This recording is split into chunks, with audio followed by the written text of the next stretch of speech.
All right. Brandon, you made it early. I'm going to turn off this phone. That's probably a good idea. And welcome to another live stream here on the C47's channel. First thing we always like to make sure of, I'm taking a peek over there at the A10 Mini Pro, is whether or not you can see and hear me. Looks like my audio is live. I can see a picture, which is a good thing. So a confirmation would be fantastic. Yeah, that would be a really good thing. And then I'll sort of lock it in and we'll spend some time chatting and going over things. And then I'll get back to trying to figure out what tomorrow's episode of my daily series, The Daily Drop, is going to be. Thaddeus, good to see you. And this is, as I said before, the weekly live stream on the C47 channel. Darren, good to see you. It's good to see some new people posting in the comments and the chat. Todd, how are you? Thank you for the thumbs up, Todd and Brandon, on look and sound being okay. And Thaddeus, it was a confirmation on picture and sound. I like to do that just because we're going out into the outer world of the interwebs, and I want to make sure you can see that. You're on the road to LA, so you're listening in the car. Be careful. Don't look at... How do you know I look good then? I mean, I never look good, but you could tell me I sound good unless you're at like a truck stop or something. Flying J. All right. So, it's going to be the weekly live stream where you get to ask questions, just like Thaddeus has, where he says confirmation of what, and at the C47 is the way to go. Sam, good to see you here. And here we have it. So the way this one works is a little bit different than Camera Flask, where it's myself, Ben Barden, and Caleb Pike, where we're kind of having a conversation. We're going back to the chat. This one is all driven by you. So I might have some comments on things that are going on and all of that stuff. I see, you can glance. But really it's about, and the whole reason of having this weekly live stream is to answer your questions. You're trying to figure things out in terms of producing projects, in terms of production, lighting, camera, sound. I may not have all the answers, but I probably will have some of them, and I'll do my best to answer those if I can. And then it's also a good place for us to kind of get into the chat. So housekeeping wise, I just want to say, first of all, thank you for last week if you were part of Camera Flask. Always a blast to have everybody on there and just have chats about carts and time code and all these other things that we know and love. And we have a few of these weekly live streams coming up, and then on the first Wednesday of December will be the final Camera Flask for the year, where we'll be going over sort of some favorite equipment and things like that, and everybody else can join in the chat for that, have a drink, good cheer, and just toast to the holidays. The last thing probably that is housekeeping is the challenge that's coming up. The last episode of this month. How are my levels, by the way? I'm looking over there. They seem like they're fine. I just want to make sure that they are. Last Wednesday of the month, which is the 29th, I believe, calendar-wise. If somebody wants to look that up for me, I wouldn't hate that. And the 29th, I believe, of there, which is the 29th of November, is the Black and White Film Challenge. All of the information, if you look on the live shows, is up there already with the guidelines. And I believe that the last date for submitting your photos is either Saturday the 25th or Sunday the 26th. And it's literally just send me 3 JPEGs.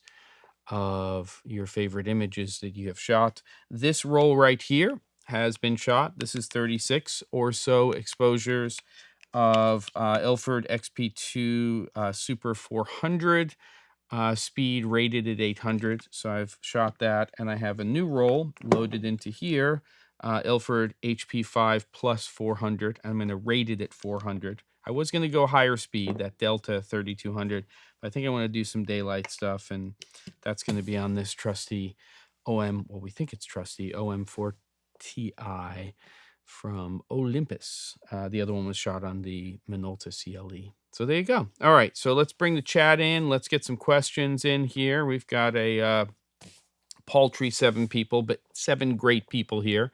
So why don't we chat about some things that are going on? Like I said, it's you jumping in here and what you say that really gets the chat going. So I don't know if you're using Alexa or Siri, Brandon, but feel free to jump in as long as it's not going to be you typing in the car on your way to LA. I know there's long stretches there, but I want you to be safe. And everybody else, just kind of jump in and let's get some things going and some questions that are going on. I think, but I'm not sure, that we might be getting closer to the SAG-AFTRA strike ending. It seemed like it was very hopeful. Then it looked horrible because it was supposedly the final offer from the studios. And then they're just going back and forth right now on, surprisingly, no, AI and figuring out what that's all about. So I'm really crossing my fingers, knock on wood, that it gets handled this week. It's going to be tough for productions to really get into full swing now that we are this close here in the US to Thanksgiving. But it is really important that this strike ends and that people get back to work, because while it's a SAG after strike, it's all the other people along with the actors and performers that are out of work and not paying their rent or their mortgages or buying, food for their families, for themselves, for their partners, all that stuff. And so it's a pretty horrible situation. And I just really hope it gets resolved for all of us who have something to do with that and are connected to that in some way. So it's hard to kind of be in this business and not know at least one person that's affected in a negative way because of these strikes. All right. I'm still not seeing anything here unless I'm supposed to be scrolling, but let's get some questions going. Let's get a topic going. We can talk about the daily drops. We can talk about production. We can talk about producing. There we go, Thaddeus. I had someone ask me this morning whether I would prefer 1 or 2 cameras for documentary interviews. Good. Let's follow that up. Now, what was your answer? Because you've done documentary work, and I'm interested to hear that. And then I'll give you some of my thoughts related to that. Shoji Productions, any comments on the recently introduced Sony A9 III with true global shutter? Yeah, I'll talk about that. Thaddeus is still mulling this over as I just finished editing a number of interviews that had 2 cameras, and I only found it so useful. What do you and everyone else think? Well, I have a couple of thoughts on 1 or 2 cameras when it comes to documentary work. First of all, and there are definitely people who are slightly more qualified, though I have done documentary shorts in the past and things. It really depends on the type of documentary you're making and what components need to exist as part of that. Um, a lot of documentary filmmaking in the past has been shot with a single camera, but because of the nature of a finding of the story, and I'll get to the interview part in a second, the advantage of having more than one camera is that you might have greater coverage of something that presents itself, that is happening. You don't always have more than one camera operator. Again, very much so in, a lot of documentary work, you have a producer director who may also be a camera operator. That might be your ticket into having a cinematographer or a DP who is, the other camera or the main camera in the shoot. And then there's usually either one of those people, the DP being them, capturing sound, or you have a dedicated sound recordist. So, so it really depends, and it also is the style of the doc, because a lot of documentary films also have reenactments, and then you're treating that more like a narrative, and then you have to decide, do we do that a more traditional single camera, or do we do multi-camera so we can get more angles, more coverage again? When we get into the subject of interviews, it's sort of a two-parter for me. Number one is that documentary filmmaking as an anchor or basis, very oftentimes the interview. And while there are some filmmakers who like to use something called an intellitron, where you're basically looking at the person interviewing you and you're looking direct to camera, which can be slightly unnerving or unsettling for the viewer, but has a very direct, kind of connection with the viewer. Most interviews are conducted either, looking camera right or camera left, and that's from the camera operator standpoint. So you're looking camera right or you're looking camera left based on that. And usually you're keying from the same side that the person is looking off camera. So they're looking camera left, you're keying from that side. If they're looking camera right, you're keying from that side. Um, but it's pretty typical and is a pretty much a um a big expectation that both in true documentary and documentary style, which also is a very much an anchored way of doing production in the corporate world, um, now, and even for some kind of commercially type stuff, that two cameras are being used. And I do find that for the edit, if done well, that having two cameras for production is advantageous. Now, what I normally do is, unless we've really decided that prime lenses, fixed focal length lenses, are going to be used, what we'll do is we'll have an A camera, which is sort of your wider shot, and then your B camera, which is your tighter shot, and we'll set a zoom lens on each one of those. So one will, let's just say, is a 24 to a 105, and the other one's a 70 to 200. And we'll find our frames. So, the person's looking camera left, and then we're shooting into the short side where the shadows are, not into a broad side, which would mean we'd be keying from this side, or that's a whole other discussion. But we're basically shooting into the shadow side because that has more, or the fill side because it has more character, has more shape. It creates a three-dimensionality to the image. So keys coming from here. This is your fill side with the camera coming over to here, which is exactly not what I have. Actually, I should just do it from here because I'm already keying from this side. So I'll look camera right. So we've got the key coming from over here. This is the fill side, maybe a little bit of a kicker. And then remember that your second camera has to come from over here. So the consideration now is, what am I seeing over there? I might like what I see over there. I might not. And then let's say we start off with, for giggles, we'll just say that a camera is at a 28 millimeter focal length. So, and then we go to the B camera, and let's say we set that to a 40 millimeter focal length. So we've got a slightly tighter shot. It doesn't look like when you're going between the two that they're the same focal length. The other thing that's really important when you're doing this is to make sure that when you're going between, and you're framing up between your wider A camera shot and your tighter B camera, if that's the way you choose to shoot it, is that your eye line for your subject matter is essentially in the same place.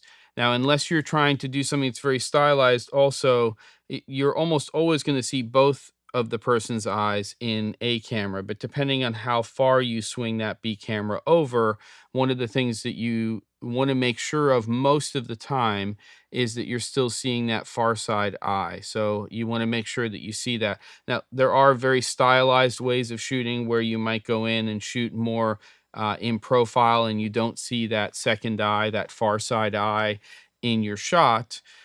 So now rewinding, we've got a 28 millimeter on the A, we've got a 40 on the B, and then I don't know if you hear that. That is a loud airplane. Tell me if you hear that. Jeez Louise. I'm interested to see if you hear that. So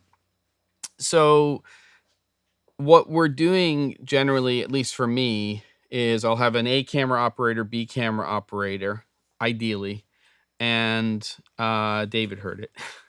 Just barely. That's the noise assist on the mix pre. It does a pretty good job. So 28 and a 40, and then what happens? I mean, it was all over here, that airplane. I felt like I was being. It was like the Red Baron was coming in. It was definitely a single prop. So 28 and a 40.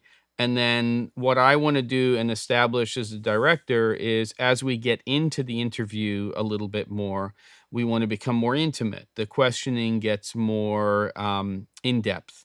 So what I'll do is we'll figure out, prior to somebody sitting in the chair or standing, we'll say, okay, now the second position for a camera is we're going to go to let's just make something up. We'll say we'll go to a 40 on the A, and we'll go to a 60 millimeter on the B. And then maybe we'll say that we're going to go to a 55 on the A, and we go to an 80 or an 85 on the B. It might be more extreme than that. You may want to go in tighter, and it also depends on your camera sensor size and so on and so forth. But usually what I'll establish is, for a 2-camera interview, we have 3 focal lengths. So we're using a zoom as a variable prime, meaning it's 3 fixed focal lengths for A camera and 3 fixed focal lengths for B camera. And then what I'll do is I'll start the questioning. Usually there's some leading questions that are just sort of, get the ball rolling, blah, de blah. And then once the person starts to be comfortable, then I'll start to go, and I'll, in between questions, I might go like this, which means, okay, let's go to the second focal length. I can tell that the person's getting into it. 3, we're in tighter, it's more intimate. And then usually what I'll do is, if we have time and the person's relaxed and everything's going well, is at the end, I'll go back to 1 and I'll go back to the key questions that kind of get the interview going. Please tell me your name, where you're from, blah, de blah. And then I'll say, how did you get involved in, this drug cartel? Or how did you get involved in, working with this organization? Whatever the question is. And then you have some of that, but more relaxed, and all that good stuff. But that's why you need a little bit of time. You don't always have it, but, you kind of come up with a formula and you do this thing, and you have a pretty good sense, if you, on a pretty consistent basis, are using 2 zoom ranges on A and B, that you'll probably wind up somewhere within 10 millimeters for your first, second, and third position on A and also on B. Yeah. Okay. So that's my answer for you on that one, Thaddeus, and I'm happy to get into it more if you have follow-ups on there. Let me just see. So now, as I'm seeing sort of a follow-up kind of that's related to that, and I hope, Thaddeus, that answered your question as your follow-up on the sit-down interviews. Shoji says, when shooting a documentary-style interview on location, do you try and work with the on-location background environment, or do you just bring your own background? Thanks.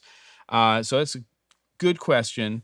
I'm always trying to go for a practical environment if I possibly can, but almost always there's a backup in the vehicle or with us, meaning a pop-up background that might be in neutral gray or something like that.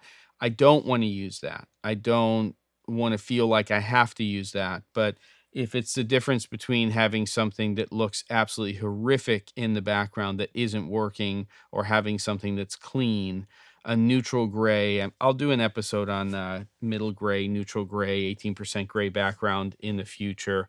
I actually have one planned, which talks about the difference between using like white and neutral gray.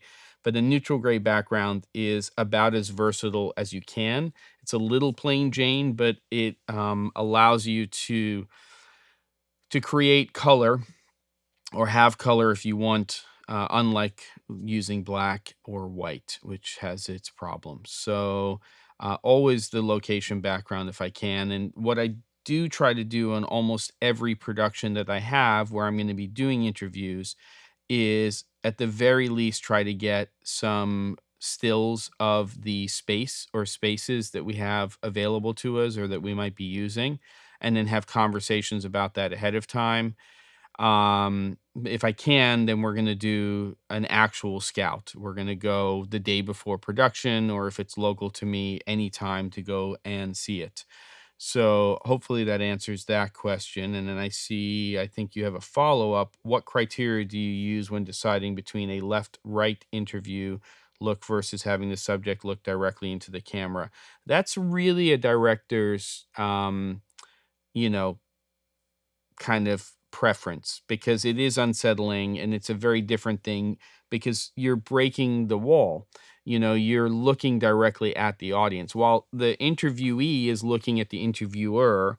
You really, if it's done the right way, they're looking directly at the person who's watching the final interview, the final documentary.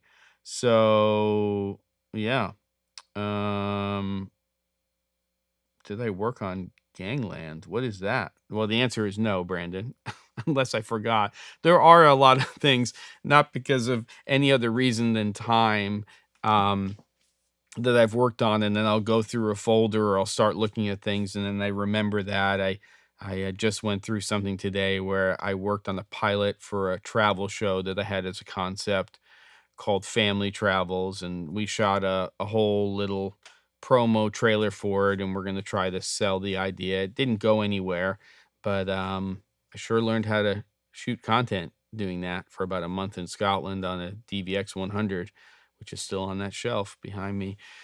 So yeah, but give me some more information on that. And traditionally, I would say the vast majority are done looking camera left or camera right, not to camera. That's the more traditional way of conducting an interview, because we as an audience do understand that somebody, even if we don't hear their questions, is having a conversation with the person who's on camera, and then they're not breaking that wall and looking directly at the audience. But again, it's a preference, but in order to make it work, you have to get a feed of the person who's interviewing the person directly with a teleprompter style setup, an Intellitron, to make that work. And you can do some research on that.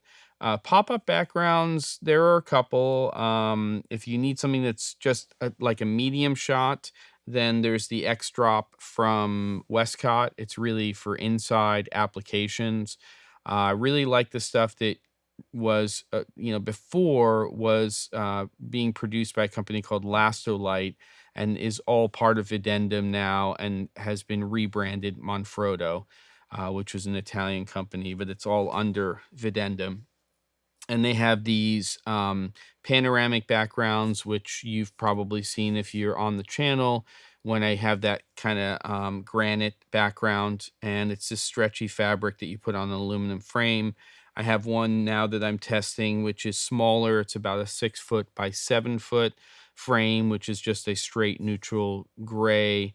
And then you can just buy a 10 by 20, gray background from a company like Westcott, and you can put that on two C-stands or auto poles, which go floor to ceiling, and then you put a crossbar, and then a lot of them have a rod pocket, so you can put that there, and then you use A clamps, or use clamps to stretch it out onto the two stands on either side. So you have to do some research. When I do that episode, I'll make sure I put a bunch of links. I don't know if I'm going to get to that by next week. It's definitely not going to be this week. Again, I'm still trying to figure out what my episode's going to be for tomorrow and for Friday. Little known secret, or not really a secret, and not little, but not known, is because I had prior commitments Monday and Tuesday of this week. I actually had to shoot effectively 8 episodes last week that had to be done by midday Friday of last week. So everything that's been posted all the way through today's episode with these things, the Ulanzi garage kit, were shot and edited last week. Now I can't do that this week. It's impossible, but I might have to, depending on my schedule, get ahead of 1 or 2 episodes because I have things, I think commitments Monday and Tuesday. So it's just, it's things are happening and I have to figure out where I can slot those in. It's kind of strange right now because with the daily drop, because it's Monday through Friday, effectively, if I can work it out in a way, Friday is my Saturday and Saturday is my Sunday, because by the time I get into Sunday, I kind of have to be out here doing something for an episode for the Monday episode, if that makes sense. I can't shoot and edit and post the episode for Monday on Monday. They always drop at now 12:30 a.m. Pacific time is the way I schedule them. So as long as I get them done ahead of time, then that's when they are. Okay, we're back to the A9 III. How important is it to have a camera with global shutter like the new Sony A9 III? Well, it can be very advantageous. The camera isn't really in everybody's hands right now. So a global shutter means that it's essentially capturing the entire image all at once, as opposed to, line by line incredibly quickly. And the advantage to a global shutter generally is that for us, especially for video capture, that it should eliminate rolling shutter issues where you kind of get that bendy world. So that's a big one. But historically, there's a trade-off with dynamic range and high ISO capture when you go to a global shutter. In fact, when Red makes a camera and it's a global shutter version, there was a time, I think, when they had one model that was both a rolling, CMOS based, and then they had this global shutter version of it. And I don't know if Sony can claim it's the world's first mirrorless global shutter camera. I don't think that's right. Stills camera like this, a flagship, yes, that's probably true. But for motion-based capture, we have had global shutter cameras in the past. And if there's no mirror in it, guess what? It's a mirrorless camera. So, yeah, there you go. So Brandon, busy guy, has work picked up again. Not the way I wanted to. No, I'm busy. The daily drop keeps me busy. I'm trying to get things off the ground. But it's still pretty slow right now. So I would not hate being a lot busier than I am. I like doing production and having production work. Actually, it was very likely that yesterday I was going to be on an airplane, but then that job got pushed. I was going to be going to Texas to do a production, but that's going to happen at another time. That's the way it goes. So I hope that answers the question about the global shutter. If you want some more information about it, throw it up into the comments or the chat area, and we'll get into it a little bit more. But in theory, it's exciting with the A9 III. It sort of ushers in a new, because Sony is probably the largest sensor manufacturer out there, it ushers in sort of a new era of what might be possible with these cameras and what we can do. If we get rid of rolling shutter, that's a beautiful thing. Now, there are CMOS or CMOS based cameras that have very little to no noticeable rolling shutter, because the readout, how fast it's reading out the captured image, is so fast that you don't really register that. So when you get into cameras like the Alexa 35, and that kind of stuff, they're really fast readouts, so it's not really noticeable to the viewer unless it's an extreme case. You might see a hint of that if you've got a static shot of a bullet train passing by, or you're kind of doing this trucking shot, and you've got picket fences, but it's a really fast shot, or a very fast whip pan or something like that. Sorry. So, but if they can solve the dynamic range and the ISO performance of the camera and keep a global shutter, then that's kind of the best of all worlds. Now, the base ISO of the A9 III is supposedly 250. Might get rated differently if you're shooting in log. A lot of cameras do. And we don't really have a white paper as to how much dynamic range there is above middle gray. How many stops do you get? How many stops do you get below middle gray? And at what ISOs might that change? Because there's no dual gain in the A9 III, which means that there isn't an option in the camera to go to a higher ISO and have a clean image. So is the image clean basically throughout the range or not? And how much dynamic range? And Sony isn't publishing and talking about that, whereas very oftentimes they do. So they're saying there's no compromise in theory on paper, but they're also not really giving any data yet on the ISO or dynamic range performance of the camera. So that's all I really have for you right now on the A9 III, except for they're not really crippling the camera in terms of the video performance. So we've seen the tech, kind of come up 10-bit 422 log 3. We've got our Cinetone in there, but also SCAM at 3.cine and pleasing, skin tones and all of that stuff. And you get I think an oversampled 4K image at up to 60 frames per second, and then it's subsampled at 120.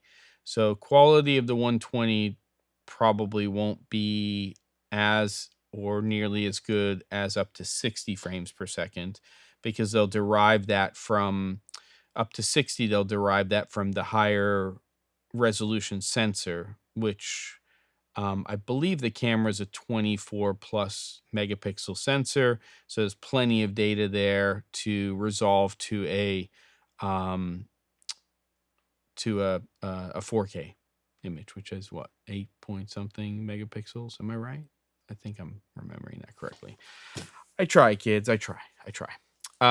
So there you go. That's A9 III. What else we got here? We'll probably go for about another 5-10 minutes today, just based on schedule and the fact that I got to crank out an episode. As I said at the start of the show, the Black and White Film Challenge is definitely a go. It is going to be Wednesday, November 29th. So that's when the actual episode is going to happen. I've shot one roll already. I've got another one set here, and there you go. All right, here we go. Todd. Hey, Todd. On set, wondering how you handle when clients propose, I think, bad creative ideas. Well, that's a good question. I can tell you what my approach is to getting ready for a production from a client perspective. And then usually that mitigates that problem occurring. Nothing can guarantee that that's not going to happen. You have clients who just feel like they have to have their say on the day. And maybe I'll talk about, it doesn't happen very often. So I'm pretty adamant from from a planning standpoint that my proposals and my budgets are the blueprints for a project. So I try to spend a lot of partially non-billable time. I don't try to have non-billable time, but the proposal and budget phase is usually non-billable. But enough time going back and forth with a client in terms of what is it that we're trying to accomplish, what is the blueprint, and put that in writing. So we're trying to have not only a written explanation of what it is that we're capturing for that content, but at times also some visual references. And because we have resources like Shot Deck now, and it's relatively easy to create lookbooks, or I can get a DP's work and we can talk it out. And oftentimes that's not, but we'll go back and forth. Clients will say, this is content we've created in the past, and this is kind of where we want to continue to go creatively, or they say we want to go in a different direction. Those are all conversations we should be having before we get on set or on location. It doesn't always happen, but there are people who interject, and you have to acknowledge and say okay. And as a producer, you have to try to do something that makes the client not just feel, but you're doing something that is in the direction of or what they want. But you also have to be realistic and be candid and say, that's a great idea. Why don't we get what we originally discussed, and then we're going to go ahead and do what we can to, to try that or get that in. If it's questions, which is the big one for me, usually I can go with the flow on that, because the way I handle questioning in an interview scenario is, I try to avoid giving the questions to the interviewee, because then you get canned robotic answers. It's almost impossible to get away from that with a CEO or an executive, but they've already canned their answers and you kind of have to try to break through. But when I talk to somebody in an interview setting, I never generally ask the questions in order. I usually don't phrase them exactly the way they may have seen them if they were privy to what the questions were going to be. I try to break that circuit with the interviewee, and just have a conversation with them. So if I get a proposed idea creatively, then I'll try to integrate it. If it's more of a creative related to the space and the set, there's a time for that when you get there. If they're there and you're setting up, at, I'll definitely try to bring a client over to, the village or to the monitor and have a take a look at what they're, seeing in the frame. Somebody in the crew will sit in as a stand-in or stand up as a stand-in and be on camera. And we just want to make sure that they're verbally signing off on the look and feel of what those frames are. I try to make them as part of it as possible, but with a vision in mind in terms of what it is that we're trying to accomplish based on all the time that we spent prior to production kind of working it out. I hope, Todd, that answers the question, but please feel free to follow up with a follow-up question related to it. David, I've been doing poor man moonlighting tests for a short. I'm DPing 2 setups work the best. One aperture 1200D with reflector double diff break. So you went basically a 4x4 and then two into an 8x8 to soften that up and bloom it, I would imagine, or 2 Nova P600Cs bounced off an 8x8. Yeah, that would make sense. There are things out there like Airstar is the company that originally invented essentially what's called a balloon light. And they make large ones that can actually fly. They go up in like a balloon, and they can create moonlight. But there are less expensive versions of those that you can buy that are, like up to 500 watt, and they just throw light in every direction. Lanterns are also a good one, but they don't have a lot of surface area generally. I mean, there's some large lanterns, that you can put onto your lights, but they have to kind of be relatively close to subject matter to a degree, but not, because what kind of moonlight are you trying to recreate? Are you trying to recreate a moonlight that is essentially getting diffused by a cloudy sky? Or are you trying to replicate a moonlight that is on a clear sky?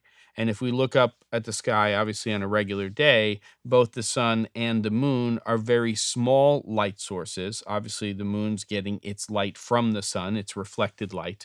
But if you look up there, unless it's that super moon, then it's a small source to begin with in a clear sky situation. So, you have to look at frames. That's again why things like Shot Deck are so valuable. You can pull up reference shots of moonlight, singles, two people in the frame, blah, blah, blah. And you just start to look at where the catch light is in the person's eyes, and you can see where it's coming from, kind of the size that it's reading on camera. And then that's a good place to start your exploration of how you can recreate a look like that. Sorry, I didn't mute. Not drinking enough water today. I need to drink a lot, like 3 more glasses of that. So yeah, so that's my comment on that, David. So I think that what you're talking about, depending on where you have it positioned and if it's direct or it's just bounced, large sources can work really well, especially if what you're trying to recreate is essentially a diffused, a moonlight going through a cloudy sky. That made sense, right? It made sense. We're already 42 minutes in, basically. Time flies when you're talking about production. Let's get one more in. Let's go for one more, and then I'm going to jump into figuring out what the heck I'm going to do. I have to finish writing a press release, which I'm almost done with, and then shoot an episode, edit an episode, get that up. And then tomorrow is Thursday. Yeah, I'll be able to do that. And then I may have to shoot another couple before the end of Friday. What do we got? Let's go. Yes. Totally understand, David. So your approach is correct. And then just, where it's coming from, maybe back it off a little bit. But remember that, if it's a fully cloudy night, then it's a big source. So there you go. You're welcome, Darren. Darren, was that your question? But that wasn't your question, but you're welcome. If you have a question, Darren, then ask. Unless that was from earlier. I saw it just barely. I'm scrolling back. Perfect. Okay. All right, let's get one more question in. And at the theC47, we definitely can get that into the show, and I'm happy to answer one more that you might have. And then as I'm waiting for that to show up, don't forget, we'll have another regular weekly live stream next Wednesday at 3 p.m. Pacific time, 6 p.m. Eastern. I think we're all kind of starting to get used to the clocks changing, but probably not, because we're only on Wednesday, and it's always a weird one here in the States and everywhere else that does fall back, and then another time in the year, spring ahead. But, it's just getting darker earlier, which sucks. I'd rather have dark mornings than darker evenings. Ugh. All right. What do we got? One more? Somebody's typing in the background. Hopefully not Brandon. Going to LA. I have a trip coming up to LA in December. Not that long from now. So there you go. One thing I am going to start getting into a little bit more is virtual production stuff. I actually went up to the Portland area a week and a half, 2 weeks ago, to a company called Planar, Planar. They've been around since the 80s, and they make panels. But they have another company that has camera tracker, blah, blah, blah, and there you go. Cool. All right. What light plus modifier around $500 would give you a nice large soft light on a subject? Well, the good thing is that now we have quite a lot of options in that space. I'd say the two companies you probably want to seriously consider um, is Aperture, but their Amaran line of lights.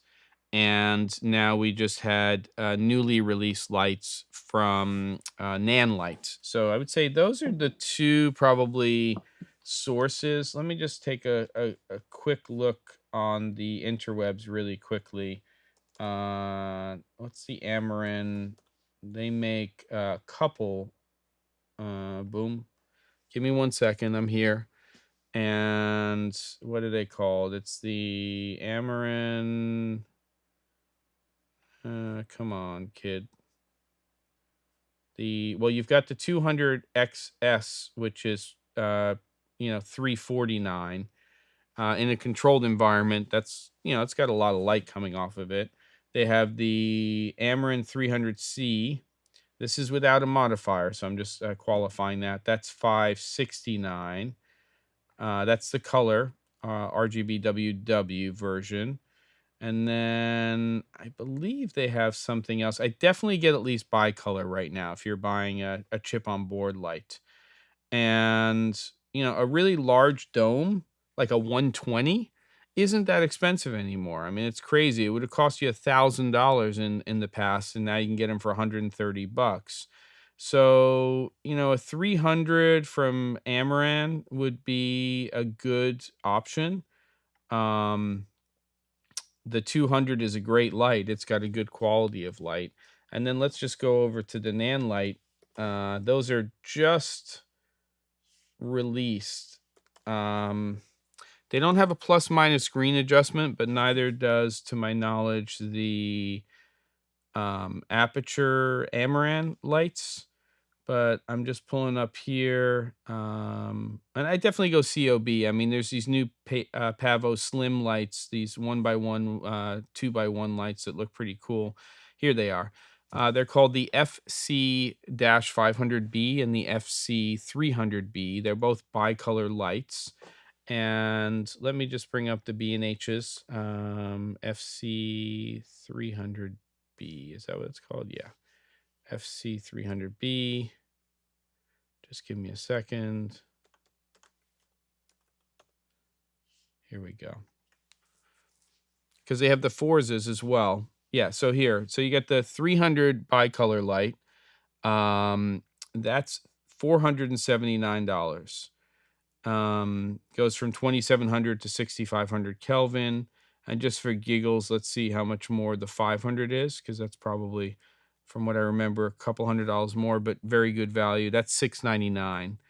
But that's a workhorse. I mean, once you start getting into a 500 watt COB, 600 watt COB, it will not handle all of your situations with lots of ambient light. Trust me, it won't. But it is be safe in that windy. What's Indio? I don't know why I'm not tracking with you, Brandon. The 500, 600 watts are kind of like that baseline for a key that will allow you to directly diffuse, but also bounce and use it in a lot of different scenarios. But you will find that there's times where you want to double up, like David was talking about, like two 600s. Might be what you have to do, or a 1200 or something along those lines.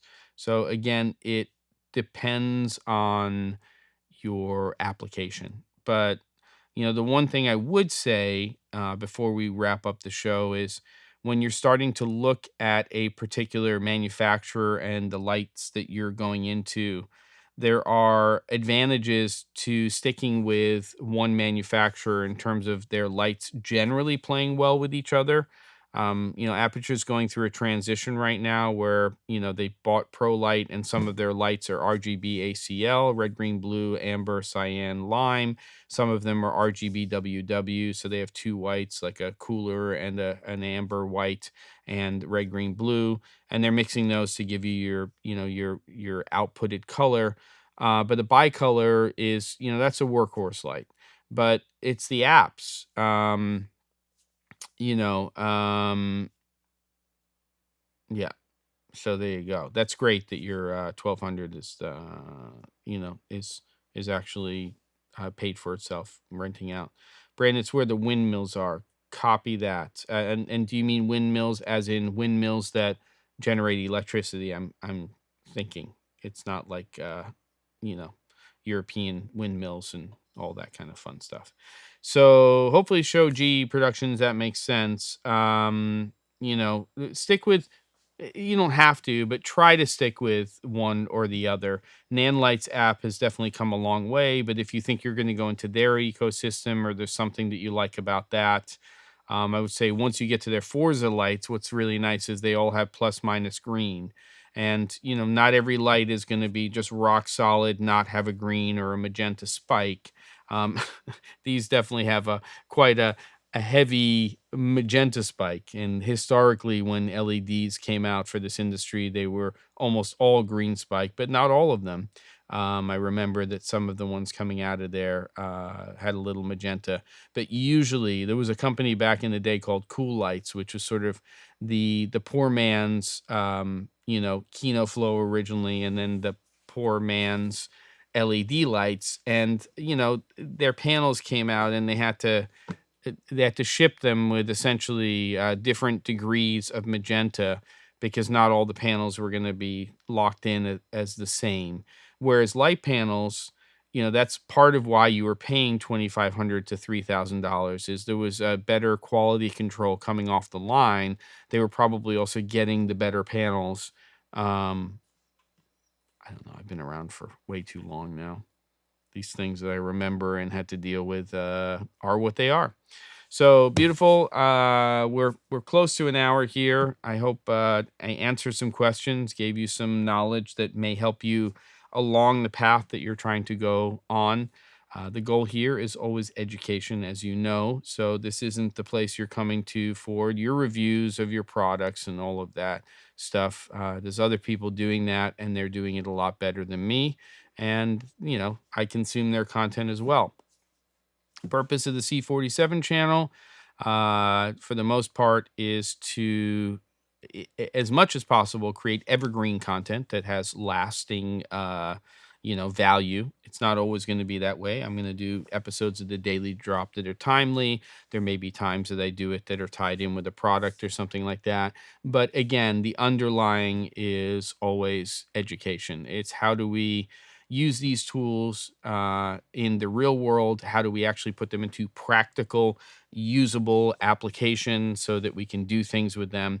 And so we go to the other sites, myself included, for all that aspirational content, as opposed to, and I didn't emphasize the word ass there, okay? I said aspirational content, not educational content, which is what I'm all about. If you're not subscribed, and I'm assuming the 11 people who are here probably are, but if you're watching this for the first time and you find that this type of content in a daily drop is advantageous to you, then, subscribe, do the bell thing, notified of new content.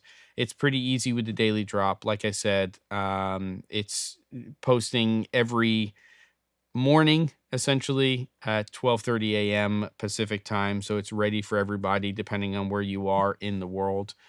That's what I got for you. Thanks for the thumbs up and everything else. And I'll see everybody next week. Don't forget the Black and White Film Challenge. You should go get a camera. Moment just released a camera today. $49 for a film camera. But you can pick one up of eBay. Get a roll of film. Go shoot something. I'm sure mine will be garbage. But, I'm hoping there's at least 3 shots in there that I kind of like. But that's kind of the fun of it, the waiting. Somebody should create an app that you take digital photographs and they don't get processed for a certain period of time, so you don't actually get to see them. It's stupid, I know. You'd have to turn it on as a feature, but for all I know, it's there. All right, kids. I'll see you next week. Thanks for watching.